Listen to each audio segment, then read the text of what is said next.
there, everybody, and welcome to the Film Board from The Next Reel on rashpixel.fm. We spoil movies, and this month we've had a lot of fun mixing ourselves up because last month we decided to talk about yesterday, and it makes tons of sense because yesterday marked the day that everyone could see yesterday, and so of course we're going to talk about yesterday tonight.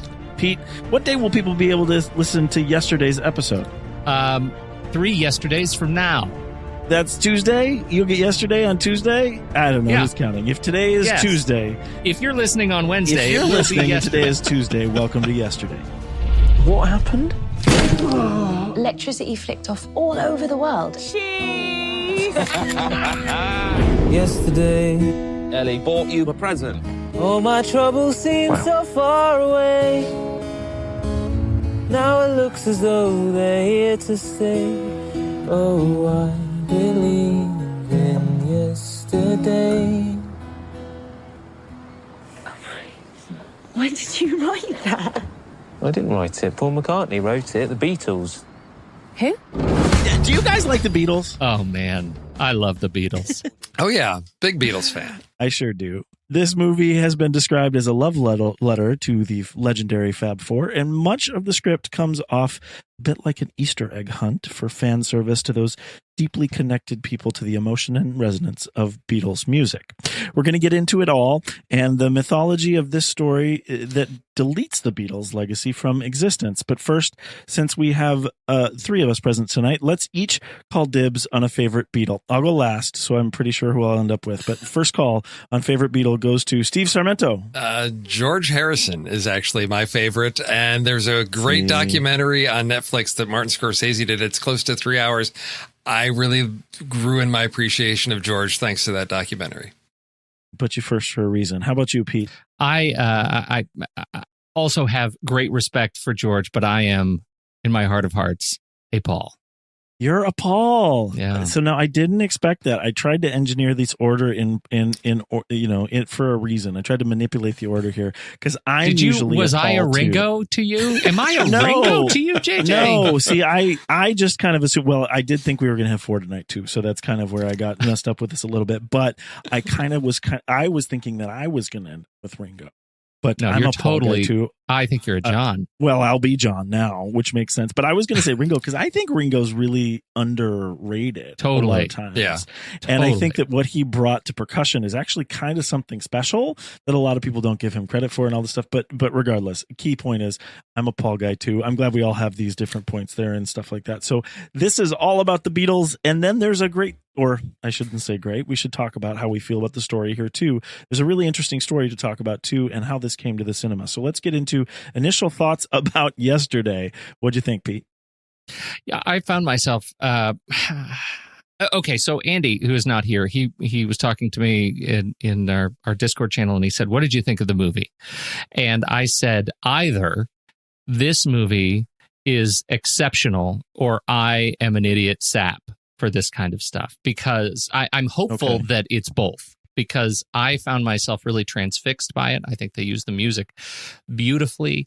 I think it's a Cinderella story that is told cleverly. The talent on screen was exceptional in our lead protagonist here, and I think the love story just hit me right in the feels. I thought this movie did a great job, and there was some strangeness at the end that I can't wait to talk about because it has me questioning my own sense of moral right and what I actually found myself cheering for. So I'm sure you are the right people to get into this with. I think so too, and I think that's interesting because I think that there is a good challenge to be put in terms that you're doing for yourself too here and talking about whether you're just sappy or whether it's a really great story. So what did you think, Steve Sarmento? I enjoyed it. I had some story issues, or if, as Andy would say, there's some quibbles to be had with this. I really wanted this to be a really perfect film. I love Richard Curtis, Danny Boyle. There's just a few little bumps in it that just prevented me from being all out in love with this movie. I still really enjoy it. I recommend it. I think people will have a great time with this, but we can get into some of the little nitpicky issues. And I think getting to Pete's point about maybe the moral of the story or what's going on. I think the lack of clarity there is one of the things that I want to get into, because I think it prevents this from really swelling to a great ending.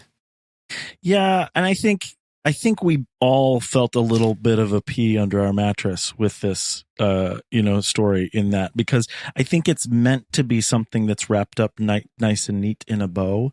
And there is a minute here where if you take a step back and think about what's really happening, it might not be as comfortable as you want it to be. And I think that's my thing about this story in particular. But I'll go with what you're saying, Pete, and in a general feeling too, Steve. I really liked the movie. I'm going to recommend it to lots of people, and it's going to be a really interesting thing.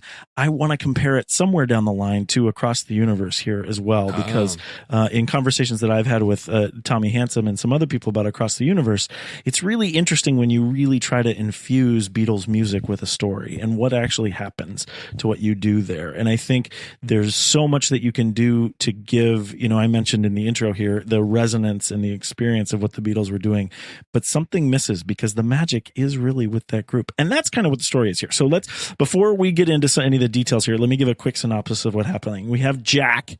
This Jack is a struggling singer-songwriter that has Ellie managing him and is tragically crushing on him as well throughout the movie.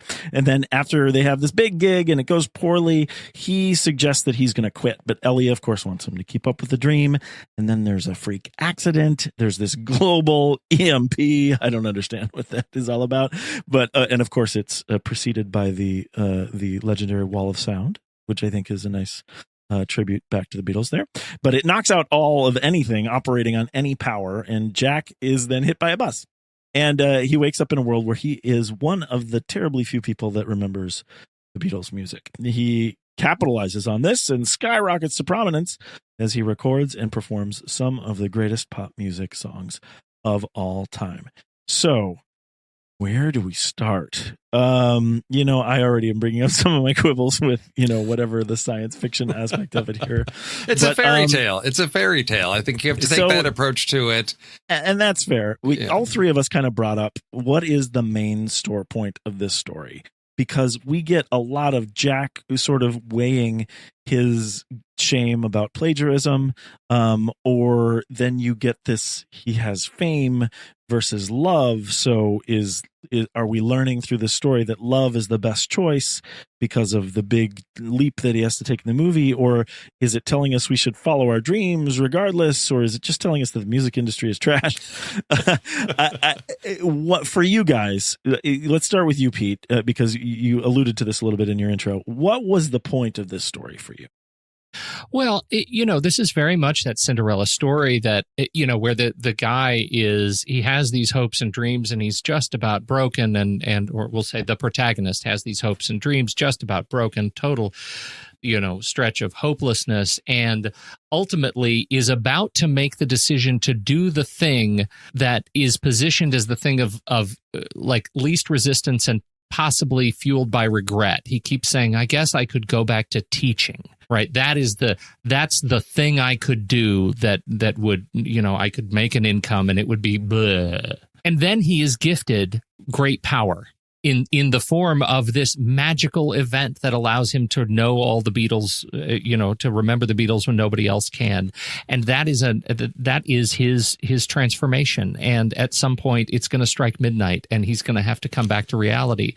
And this is a story of him having that power and learning what it feels like to have that power. And then ultimately to now, with the gift of comparison, to be able to go back and say, you know what, it turns out the highest form of contribution that I have to the world, even with this gift of the Beatles that nobody else has, is to give it all away and to actually go back and do the thing that I thought was going to be the filled with regret.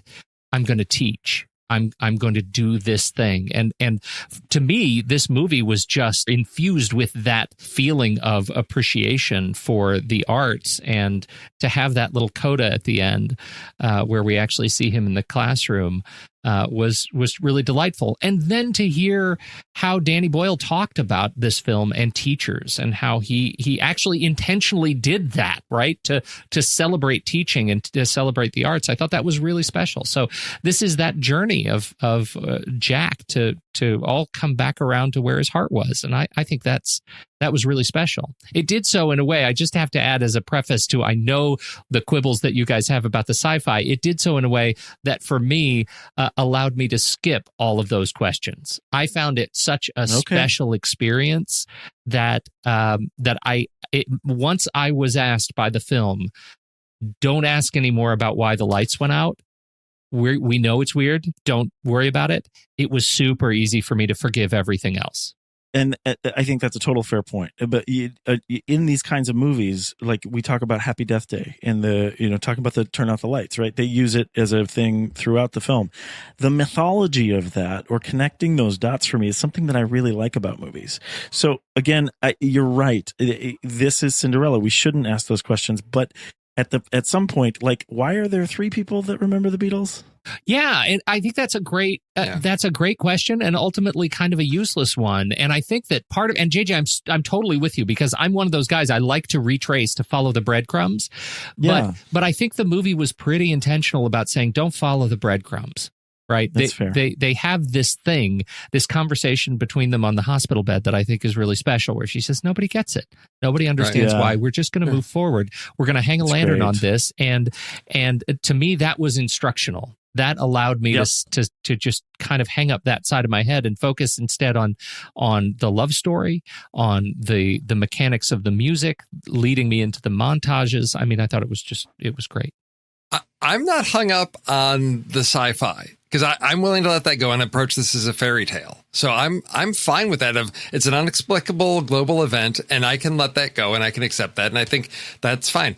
I have issues, sort of as JJ talked about, like with Happy Death Day, when you're going to set rules up. So it's not just the Beatles, it's Coke, and it's also cigarettes. And I thought, stuff. And so for me, I thought, okay, why Coke? Is it just for the joke on the plane when he asks for Coke? And the stewardess looks at him like, what? And he's like, oh, well, a Pepsi. And I'm like, that was a funny joke. Okay, that but was is that sufficient for the payoff? And then cigarettes. And again, so why those things? Oasis makes sense to me as a band being influenced by the Beatles. If there were no Beatles, we have no Oasis. Right.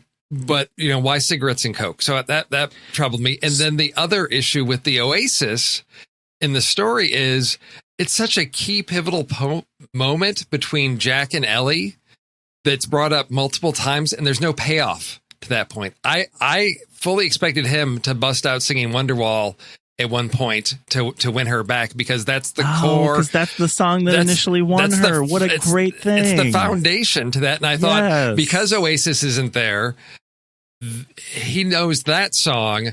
It's foundational to their relationship, and it gives us another opportunity for him to really be honest with her.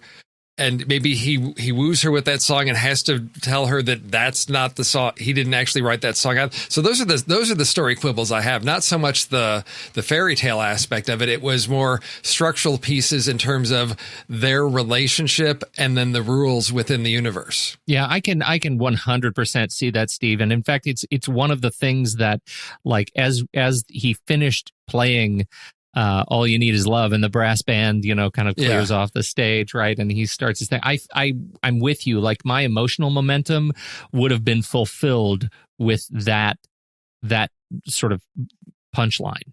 Yeah, right. That would have been really strong. I can see that. So the interesting thing about you bring up those other things, right? So we have Oasis, we have cigarettes, we have Coca-Cola, and give it that, and Harry Potter, and then Harry Potter. So the interesting thing is that Richard Curtis was not the first one to write this story. It's not his idea, and Richard Curtis came in and saw it as a really sort of big potential idea, and that's where it came from. So the interesting thing that I've read, and I put this in the story notes, there's a Wall Street Journal story about how this story came together altogether, and the guy's name, I want to get the guy's name who has the original idea. His name is Jack Barth, and Jack Barth sort of personalizes himself in this story, and he believes the Harry Potter thing in particular. He talks about that he was a guy who has been writing screenplays and has been doing this, and he imagined a world where it fell away, but Harry Potter was left to him, and he's like, I probably would have screwed that up anyway because I couldn't have done it. So the interesting thing the Wall Street Journal article has in here, and I put it in, it's in the link as original in the original material here, is that he's saying that what he's written in this story is exactly how he feels as a person. That even if he was given the gift or the power of wonderful content, that he still would have difficulty executing it. And that's a really interesting idea here. Richard Curtis came in and made it a big movie. So now we have Yesterday. I think it's a cool creative idea for how this story got made. Well, and I think that's actually they captured that really beautifully in the movie itself. When he is initially gifted the Beatles and he tries playing it in pubs, nobody gets it. Like nobody understands the Beatles until there's an inciting incident. Yeah, I mean, it's still just him. Well, I think that gets into the issue of, can art be successful when it's removed from the culture that it was created in? And, we go back to, Back to the Future with Marty playing a song. He's like, you aren't ready for that, but your kids are going to love it. This is awesome. The Beatles. Awesome. Are we past the point where it came out of the 60s and what was going at that time? And the one mention we get is Ed Sheeran saying, well, gosh, you wrote that on the plane. Why would you call it the USSR? It probably hasn't been called that since before you were born. That's the one moment we get a sense of these are songs that applied to a different era. Yes, there is a universality to the Beatles songs. They've endured for many years, but the conditions that created them, the culture, society, what was going on, were unique to a specific point in time.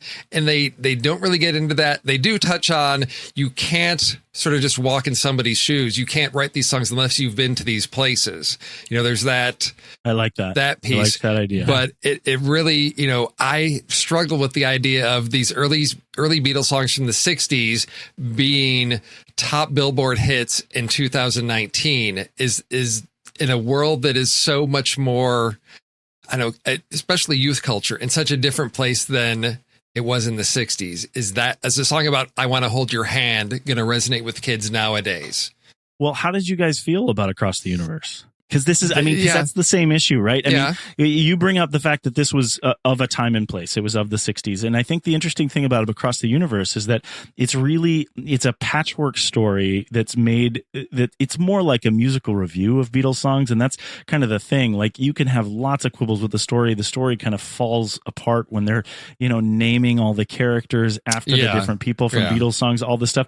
But this is the point that you're making here, right? Is that it's from a different space. And now you're trying to apply Strawberry Fields Forever to something that isn't actually Strawberry Fields Forever, or you're trying to apply I Want to Hold Your Hand in a modern progressive sense. This all happens in Across the Universe, which I think is really interesting because I liked it, but just because I liked the Beatles music and I liked it as a musical review. So in Across the Universe, I was able to divorce myself from that. In this, it's kind of a completely separate thing where, like, if depending on how you feel, and Pete, honestly, I think what you talked about here and the quote you have from Danny Boyle talking about how teaching being the guardians of a nation and passing on the soul, that seems like a great vehicle for the emotional resonance that the music of the Beatles have. I think that's a great story to tell here. If you can get that from this film, then you're going to come along with this ride. You're not going to have a problem in how it's separate from your own Beatles music experience. And so I dug that, but I liked Across the Universe too, even though it was somewhat nonsensical to that point. So I think it's interesting that everything that's coming out of the Beatles in this is completely full-on fiction from what we're doing, from what, was history. We don't see a biopic on the Beatles here. Well, and isn't that part of the statement, though? I mean, so much of the statement is exactly a celebration of the Beatles music and its timelessness. I think you have to grant Curtis's interpretation of the idea and Danny Boyle and their love of the Beatles as, inseparable from this movie's position that the Beatles ultimately can be accepted by any time, even if the custodian of the Beatles, in this case, Jack, is ill-equipped to have the conversations about what the Beatles represent. Like, and even after he's gone to Strawberry Fields, and even after he's gone, he's seen Eleanor Rigby's grave, he still doesn't quite get it. And watching him try to explain "Hey Jude" to Ed Sheeran is deeply comical because he doesn't get it. But the song is inseparable from the time, as is the statement of the film, in my view. Right. Well, I think that's what sort of the reason for the other two characters that remembered, to say it's he's relieved because they're not out to get him to rat him out. They're just there to thank him, to say, we so appreciate that these are now back in the world, and that there is, the importance of art to enrich people's lives. And that's one part that I found an interesting approach to that with those characters, to say, even if it's not the originals in a different format, they are there, and it makes the world a better place that they are out there, and that there are some pieces of art that improve the quality of life for people. So, Steve, I need your help on this, because this is exactly where I struggled. The whole film, I too, like I'm assuming others in the audience, were wrestling with the fact that this guy has such success, and Jack is clearly wrestling with the fact that he's having such success, and he's having it on the backs of these, of the Beatles and the music he hasn't written. We know that is, it's a moral ill. Yes. Right. Okay. He's living a lie. These two other characters come in here, and the statement I feel like the film is trying to make here is that you are absolved. It is a greater good that you serve to bring this incredible music back to the world in a way that we can all celebrate it, given that we don't have the original, purveyors of the art here, right? It is a greater good that it exists than the ill that you are living a lie through it, okay? And I was done there. Like, I was okay. I wanted him to continue to live the lie. I thought it was great. And I didn't get that they were going that way. That was a great turn. Yes. I didn't think that that's what they were going to do. And the moment played by Himesh Patel there, and how his relief after, having nightmares about his own plagiarism and the the ethics of what he was doing, it was played really well. I thought it was fantastic. Yes. And now we get to the final moment where he stands up on stage and he has Rocky upload all the music, and he tells the world that he didn't write the music. Right. Now, this is where everything falls apart for me, right? Yes. This is where it falls apart. Why does it fall apart for you? For me, I struggled with what they were trying to say. And my takeaway is from this, and this is just my interpretation of this, it gets back into things that I've been fascinated with for several years, which is the whole remix culture, where, and intellectual property rights. So he is absolved of his guilt by giving it away. So if you take someone else's content, modify it, make it your own, you are only okay if you give that away. It is not appropriate for you to profit from that. And this is the whole thing with like Disney, and once they own something, they own it in perpetuity, and there's no public domain anymore. And there's lots of arguments about, the public commons, that space, and how that increases creativity and productivity and within the arts. And what I saw was an argument against that, saying original ownership is of primary importance. And if somebody else takes it and does something with it, that's fine. They just should not profit from that. And that made me very upset, because I thought in the 60s, you used to have how many people would do versions of each other's songs? All the time. You go, Aretha Franklin's done Eleanor Rigby. Oh, yeah. I mean, the Rolling Stones, and then Buddy Holly and the Grateful Dead, they were all, you'd hear one song 5 different ways. And that no longer exists because ownership is tied to, monetary value. And if you give it away, you shouldn't, because you are, I guess, not exercising your creative authority on your intellectual property. So it fell apart for me there when he gave it away. I thought, no, you have been absolved of your guilt, because the public good, by you putting those back out there, that's what those two characters did, to say, no, it's okay, because that's important that they're out there, and that makes the world a better place. And I was perfectly content with that. And I was extremely disappointed when he felt like he had to give it away for free.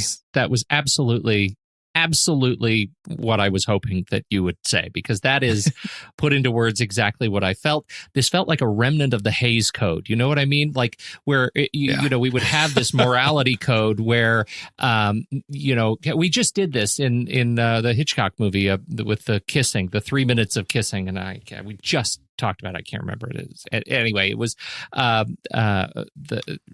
was they couldn't kiss for 3 minutes for longer than a certain amount of time, and so Hitchcock had them like kiss, and then talk and kiss. It's one continuous move through the living room, and it's great. They shoehorn in the talking in order to get around the frustrations of the you know morality police. This is the copyright police. It felt like to me. This was the cold hand of business reaching in and saying, you've made a great movie and it's enough, right? It's enough because it tells a sweet story about sweet people achieving a sweet thing for the world. And we have this vessel who is going to give the word of the Beatles to the people, and it's going to be great. He is the Messiah, the musical Messiah from the mountaintop. By the way, you can't actually say that legally, so we need you to put in this 15-second scene that it's going to break some things, but we're going to have to be okay with that. Okay, bye-bye. I agree. Well, and now a whole lot has been cut from this movie, right? That there was an entire storyline with a different character. There was a full love triangle. What was her name? Ana de Armas was supposed to be in it. Yeah, he supposedly meets her in Los Angeles, and there's a whole scene when he's on the James Corden show when they do another payoff. He says, "Well, write something right now. Just write something. Yeah. Like you're so amazing writer. Like just write something." So he writes something in the way she moves, and Anna is on the couch with him, and they have this connection. So it leads to their love triangle, but they cut that entire piece from the movie, and it was said that she was stunning in it. So it's really unfortunate that they cut it out. The interesting thing that I think that I've read about it is that they didn't want to do that because they didn't want his eyes to stray at all.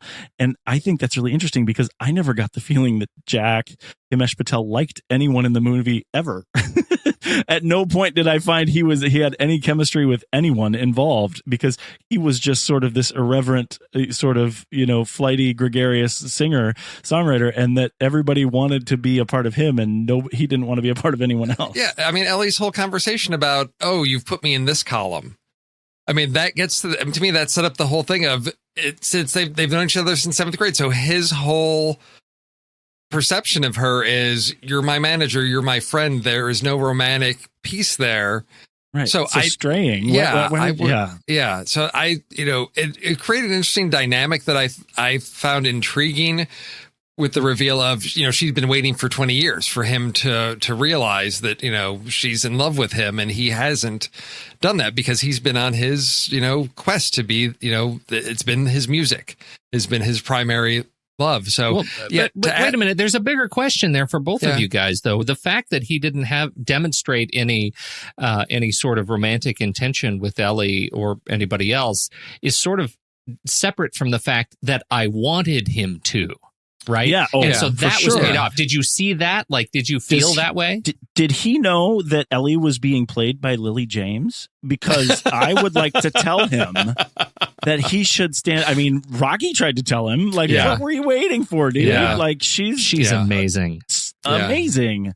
But no. So, that was, it was a little unbelievable. It was a little difficult for me with the character. I couldn't buy the actual sort of tension that they were supposed to have that I never witnessed. It was difficult for me. It didn't make me hate the story, but it did make me question the turn at the end. Like, how does it come together after all of that?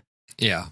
Anyone? Oh, I bought it. I bought it because I wanted them to. Like, I feel like they set it up. It's a Love Actually thing, right? It is. Sure. And I think that was okay, right? I mean, they set up the romantic momentum enough that I was invested in them becoming a couple, even if he was so oblivious that he just didn't get it through most of the movie. I think he played it really well. She was transcendent. He was perfectly oblivious and and what a wonderful discovery he is as a talent. Like get him in more stuff and sing Great it. singer too. Yeah. Oh, yeah. I don't know if you guys have spun up the soundtrack to this thing, but it's it's all him singing all Beatles tunes, and it's incredible. His voice is pretty special. From another Yeah. time. Yeah, each of the Beatles has their own unique sound, and he's doing it. He's doing it. What did you? So now I've heard a lot of criticism of Kate McKinnon. I will tell you, I wish I could be on Kate McKinnon's team because I'm a huge fan of hers and really want to like hang out in her kitchen, just like serving her donuts. I don't know. She can't do anything wrong for me. I really like her, and I didn't feel like she was over the top. I thought she was perfect. So how did you guys feel about her playing the evil industry representative? Steve, you want to go first? Donuts. I said donuts. You said, I feel like there's something, I guess, different from, and I guess it's, on Saturday Night Live, you're on the stage, and when you're on the stage, you have to go bigger for things to come across the camera. And I think in film, you get so much, the camera is so much closer, more intimate, but she's always out at 11 with everything that it just felt so cartoonish. And I think there's a way to play the, evil, corrupt, corporate person without being that much of a cartoon. And that was my big struggle with that. I know what its function is, what it's supposed to do, but I don't know if it's just facial expression, what it is, but it just felt like she was in a different movie altogether, going way too far. Yeah, I had a similar struggle. It's troublesome because I too really, really like Kate McKinnon. I think she's fantastic, and she's fantastic when she's over the top. She's also fantastic when she's playing it straight. I think she's just great. And this movie was interesting. I think I could have, I would have been okay if she was the oddball character, if we didn't have the character of Rocky. See, that's what I was going to say. Yeah, you've got Rocky, who was just set up for comedic effect too. Right. He didn't have anything. He was also great, right? He delivered some of the most fantastic bits in the movie. His exchange with Ed Sheeran on the plane about how gingers can't rap it just slayed me. It slayed me, and so uncomfortable. It was so uncomfortable, and so I feel like we had a great thing with him. Then, back to Kate McKinnon's side, like we have there is a whole sort of infrastructure that we meet, and the fact that we go into the Lamorne Morris led marketing meeting, marketing meeting above all meetings, whatever they call it. I think it was just really fantastic. And that is another character that I think was riding that line between, what we really get. I mean, I've been in those marketing meetings where everybody applauds at every other line. I mean, it's just, it's amazing that those things exist, and yet they exist. And I feel like Kate McKinnon brought so much more SNL Kate McKinnon and crossed the line in a way that the comedic characters became overkill in this movie. And it was just too much. I needed a standout, and then I needed everybody else to play it straight. And I didn't quite get that. I loved it. I was totally down for it. And I'm glad you mentioned Joel Fry. I was generally, that kind of uncomfortable humor just makes me uncomfortable. So it was hard for me, but you're right. He did a really good job there too. You brought up Ed Sheeran. Was he acting, or he must have been, right? That's who he is. Playing in the Ed Sheeran cinematic universe. Yes. He was playing that Ed Sheeran. I mean, if you've ever seen him interviewed, it's pretty close. Like but he was definitely, when you have these moments where he says, you've got to do, hey, dude, dude. I mean, it's just, that was cartoonish. But I thought I was going to hate everything about it, and I am a fan of Ed Sheeran. Whatever that means, I love Ed Sheeran's music. I think he is a terrific musician, and I thought I was going to hate him in this thing, and I didn't. I came away thinking he was a utility player in this movie, and he served a great role. And when he bows out after the songwriting challenge, it's one of the highlights of the film. His good song was about penguins too. Yes. You know that? Yeah. Which was actually funny and wonderful at the same time, which I think is really kind of special. So that's cool. And beautiful. Yeah, a beautiful song about penguins. I wanted that to be on the soundtrack. I did not see it on the soundtrack. Oh, it's not? No. Oh, Of they course should not. do He's that. gonna come on. That's an Ed Sheeran property. He's gonna keep that IP. for releasing on his next The IP. album. Yes, come on. So John shows up. All we get is his name, John, and that's so. Someone put in Robert Carlyle. Yeah. Is he Yes. uncredited? He's uncredited. He's right? uncredited. He's But if uncredited, you- but that was if you Robert got- Carlyle. It was Robert Carlyle. Yeah. Yeah. Which is fantastic. And so now, and I felt like, for me, I was like, oh, I know that guy. I recognize him, but I couldn't figure out who he was. So I'm Yeah. glad you guys could. I didn't you think recognize there's- him. I had to search because when Oh, you did. when that door opened, there was an audible gasp from the entire audience. Yeah. It was because they were just like, "That's John." I mean, So why First, did they it's- uncredit him? Is it? I you don't think this is a Danny Boyle thing of like, this is the spirit of John? We don't. I don't know. It's just to keep the mystery alive. I love it if Yeah. that's what it is. I think that's Polygon great. actually has a terrific article that says how the director and writer of Yesterday pulled off the big cameo, and it really talks about talks about why they would bring this particular Beatle in this whole thing, and it's really it's a great sort of love letter to the men of the Beatles, right? That's just this is why we're going with John. This is why we're going with John and not Paul and the others who obviously exist because the music got written. The people were there. The people were there. The band was there, and we needed a way to celebrate. Speaking words of wisdom and have that scene. And I didn't see it coming either. And I didn't see it coming. I knew something was happening. I knew, when the car is driving along the beach, I knew we were going to go meet somebody special. But I didn't. Right. I wasn't able to pick John. No, it made sense for me. I was like wondering if it was going to be Paul. I was wondering if it was going to be Ringo playing themselves. When it was John, I thought, okay, interesting choice. And then the conversation about the quality of life that he's had. And, to me, that was, you had to have John there for that because of, I think any of the Beatles that paid the highest price for their celebrity, it's John. And so for There's him, a statement in that, right? it is. Yeah. And so to me, that's the scene that needs to happen to justify I'm walking away from the fame because this relationship, this is what's going to make me happy. And that's more important. To have John there for that was key for the success of the story. Jack was the perfect audience surrogate in those moments because Jack's lines about, I'm actually going to get emotional talking about it, but him saying, "How old are you?" Mm-hmm. And you made it this old because so many people were so emotional when John died. And that's just, I just think that's fantastic. So I loved those moments, even though I didn't really understand how it fit in the story. This goes back to that Cinderella concept, right? We don't need to ask. Let's just enjoy it and let's live in that. And I think that's great. Yeah, that was it for me. And I think Robert Carlyle, obviously they've been friends, with Danny Boyle and Carlyle they have been go friends back since, years, Train Spotting, and so there's something to that. He is also I did not know, and I'm a huge Carlyle fan, and I've watched him in all of his TV stuff, and I love what he does, and I am now. It's difficult to look at him and not see John Lennon. Right? This is one of those movies that is just whoever did it. Yeah, that was perfect. It's perfect. They brought his inner John Lennon out, and now it's all I get. As far as the camera, I do want to say one thing. So we talked way back when, and we just did our re-ranking this morning, so I'm thinking about it too, but we talked way back when in Child 44 about cameras in the woods looking at the things happening that were happening out in the world and it representing no one in the woods.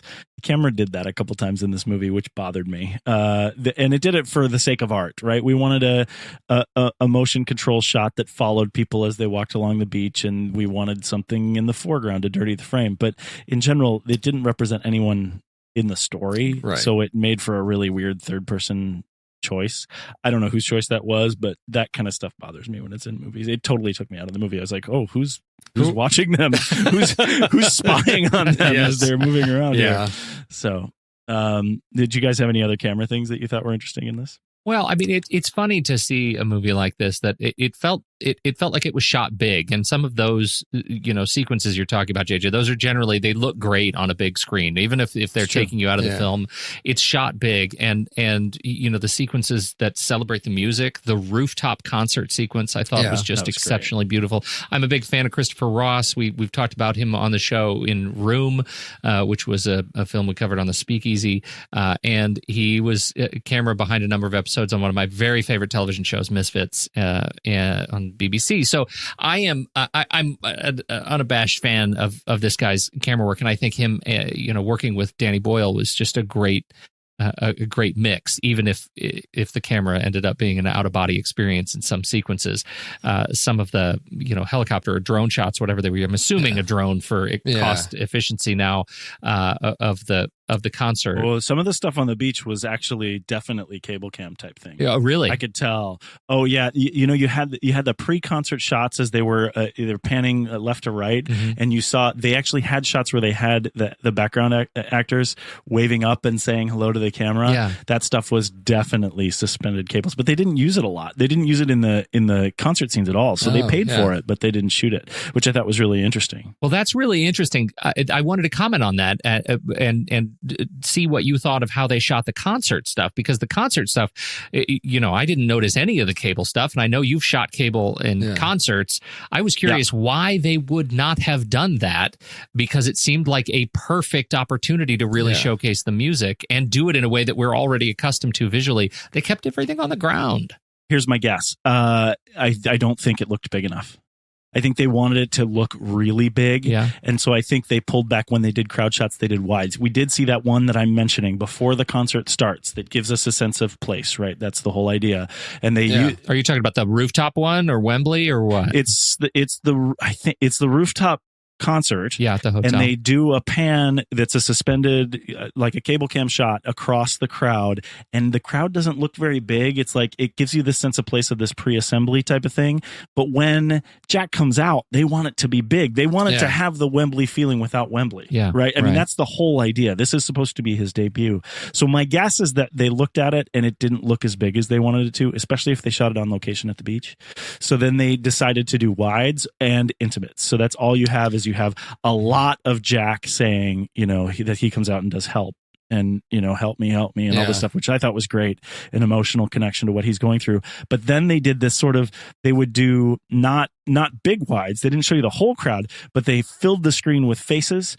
And then they would do sharp cuts from these wide faceful screens to then showing us Lily and showing us, and then showing us the people we knew. And they really just wanted to focus on the fact that he's now being exposed to this big group of people. And my guess is that the motion control stuff didn't show that. And I've been in that situation on TV and in film all the time. When they pay for the shot, it's up there and they're like, oh, this didn't look like what I wanted it to look like. And when it's background, when it's literally you need bodies to make it look that way, or you have the environment that you can't control like a beach, all you can do is cut around it and do different things. So that's my guess, but I don't know if that's the case. I just know that first shot that I'm talking about was used for that reason, and it didn't look big. So that is why I guess that way. Well, it gets back to one of the great interviews with Danny Boyle that I read back when Steve Jobs came out, where he came out and he said, I'm uncomfortable with this kind of money. This is not This is not my style of filmmaking. And he had, as a guy who's made a movie in space and he's made movie, I mean, he's done some big productions and big Bollywood, right? And so this movie felt very much, when you talk about the look and feel of it on screen, it felt very much like a film that an accomplished, bigger budget director attempts to make of a very intimate story, of a small fairy tale story. And I think that worked so well for me. I mean, it really took me back to Slumdog Millionaire. Like it had that sort of visual feeling to me. And there were great shots in it too. I have to tell you guys this anecdote, and I didn't put it in the show notes here, and I don't know how I'm going to talk about it, but you mentioned that you saw this on a big screen and that these things lend itself to big screen. So I saw it in a theater in downtown Portland called the Living Room Theater. So, and Pete, you might be familiar with it. And it's a little small intimate thing, just like 4 rows of 15 seats each. And it was not well attended. It wasn't important. It was the opening day. I saw the early show, whatnot. But one of the things that's happened to me in my aerial cinematography photography things is I've done a lot of blimp work, and people always ask us how we get through blimp shows that go from anywhere from 4 to 10 hours long without bathrooms. And a lot of times I talk about the fact that the pilots bring bottles on board, and it's a really intimate seating in the blimp, and you just you kind of take care of your needs going up there, right?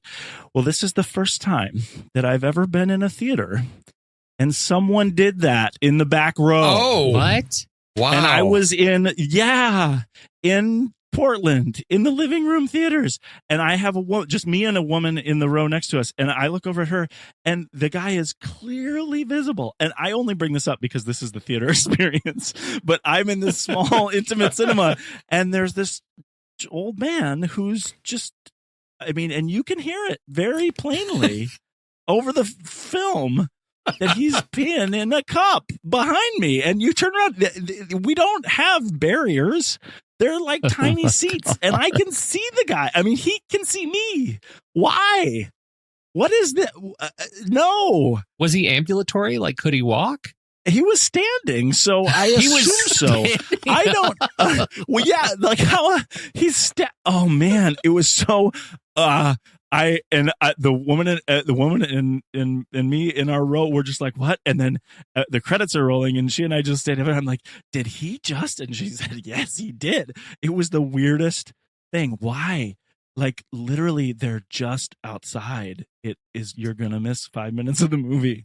Come on, buddy. I feel like my theater experience was better than yours. It was. Yes. And I also didn't get the benefit of seeing the cool camera shots on the big screen. Yeah. So, yeah, no pee. And Oh, my goodness. That's horrible. well, I don't know. It's Yeah. funny, I think. I don't know. It's happened. This is something. Why would it happen? It's going to happen Yeah. anywhere. I guess I buy it at the Living Room Theaters in Portland, Oregon. Yeah, generally he was kind of an elderly-ish Sure. looking man, but still, gosh, You got to make darn it. You got to make that choice. Okay. Well, we have been on these things all day. This morning, the film board, we did our grand re-ranking on Flickchart all day. We gathered for a mega marathon session, re-ranking our more than 80 film board films on Flickchart. We live streamed the whole thing just like we're doing now, which is kind of a fun thing that we're doing. But I'm not sure how to promote that live stream because it's really long and silly. Yeah. But if you're interested in it, visit thenextreel.com and come join us on our Discord server for details on how to watch. But in the meantime, check out our full, fresh re-ranking at flickchart.com/TNR Filmboard. Now, Andy's not here. Pete, are you? I'm in and ready to go. Excellent. So let's go Yes. ahead and add yesterday to the mix. Pete, where do we start? First up, we have Yesterday versus Kingsman: The Golden Circle. I'm going to pick Kingsman. Really? Yeah. Kingsman, the second Kingsman. I don't know if you remember what we went through this morning. I do, and Andy brought up a point that made me remember something that I really disliked about Kingsman, but I'm still going with Kingsman. Yeah, I'm with JJ because I really enjoy the whole comic book aspect of Golden Circle, and there's just, as I said, there's a few quibbles on story that I just have that became barriers to me just really full out loving this one. So Golden Circle, Well, Pete. my heart is broken. I am Yesterday all the way, hands down. Hands down. All the way, yes. Yesterday, but Kingsman takes it. Here we go. Yesterday versus Insurgent, 2015. Yesterday. Yes, yesterday. Yesterday for me as well. Climbing up the ranks. How about Yesterday versus The Dark Knight Rises? Look, there he is in the poster. He's Dark climbing Knight for out me? of the pit. Yeah. Yes, he is. And I like Dark Knight on this I one. will take yesterday on this one. I also will take Yesterday. And Yesterday versus The Bourne Legacy. I will pick Yesterday on this one. Yesterday. Yesterday. And how about Yesterday versus The Finest Hours? Yesterday. Yesterday. And Yesterday. How about Yesterday and Hail Caesar? Ha ha ha. I'm going to say Hail Caesar. Me too. I'm going to say Yesterday, and that's okay. Hail Caesar takes it. That means Yesterday is now number 44. It's right there in the middle. Our flick chart. Right it is there right in the middle. I there like in it. the middle. Now, if we were to go by the algorithm, that should take us to 2.5 stars over at letterboxd.com. So yeah. I'm going to do a little better than that. I'm going to say it's a 3.5 and a like. It's still a weird story, and I really wish we could have done more about it that's there. I need to get out of the full screen here. But I'm going to say 3.5 and a like for me. How about you guys? That's fair. That is about where I would fall with this one. 3.5 and a like.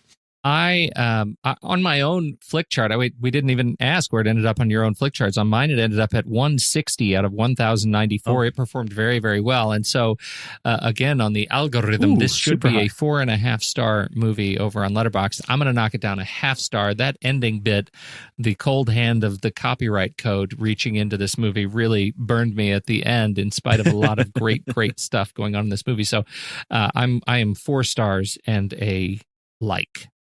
That's pretty cool. That's about 3 and 7.5, 7.0, something like that, and a like for us. That's a happy place for this movie to end up. Where do we go from here? Next month, the Film Board is taking a break. We're going to do a hiatus here in July. We try to do that every year, try to give everyone a break. It might not be as big a break this year as in years past because we have so many darn shows that we're doing, but that's a good thing. What is happening on the main show? Pete, TNR, what will people be hearing there? Well, we just wrapped up our last show on our epic Ingrid Bergman series, which was really fun. We ended up doing a whole slew of movies and a very wide swath of her life on film. And so that was great. But so we're taking July off. And when we pick up in August, we're going to be starting off 9 films in the Robin Hood lore. 9 Robin Hood films spanning nearly 900 years, nearly 100 years of filmmaking in Robin Hood stories. So we've got a very broad set of films. Are you doing the Disney? Yeah. Disney and the Rat Pack. John walking through the forest. Yeah. Love it. And then for the Marvel Movie Minute, have we finished Iron Man yet? You know, by the time you hear this, if you're listening to it in your podcast feed yesterday, and I mean Monday, would have been our final episode. Last week, as we're listening to this, we had the great Tommy Handsome doing 5 straight days of credits. And I love it. Wow. I'm telling you. I listened to a couple of them. It was a stinking hoot. If you haven't heard his Hey Clippy, his Microsoft Office Clippy joke, is I can't think of it. Iron Man, you look like you're trying to take over Afghanistan. Can I help with that? Like, I mean... This stuff is rich. Here, the original. And then on Monday, July 1st, our very last episode of the show went live, and our guest was Alex Robinson of the Star Wars Minute. If you are a Movie by Minute fan, Alex is the award-winning comic artist and storyteller, and one of the lead originators of the Movie by Minute podcast category with Star Wars Minute. So they've done a lot, and he was very gracious with his time to join us for our final episode. So he gets the post-credit sequence, which was great. Nice. Cool. And so that was a lot of fun. So season 2 will kick off in 2020 with The Incredible Hulk. But if you haven't listened to Iron Man, it is totally binge-worthy starting now. I just mentioned Discord there with Flickchart and at thenextreel.com. You can grab a link to hang out with us on our Discord server. We gather with a big group of film folks there all the time, around the clock and around the globe. That's right, around the world, to discuss lots of remarkable things from throughout the entertainment universe. There are specific chats about some of our shows, so come on and join our gang to interact with us on the internet. We're fun 91% of the time, right, guys? And as always, that's where we'll keep. Well, you know, it's evolution worthy if you're in Pokemon Go thing. That's as far as I'm concerned. As always, that's where we'll keep this conversation going there on our Discord channel. But for this one, say goodnight, Pete Wright. All you need is love. And one more word from Steve Sarmento. Summer Hondo. At the next reel, when the movie ends, our conversation begins. Till next.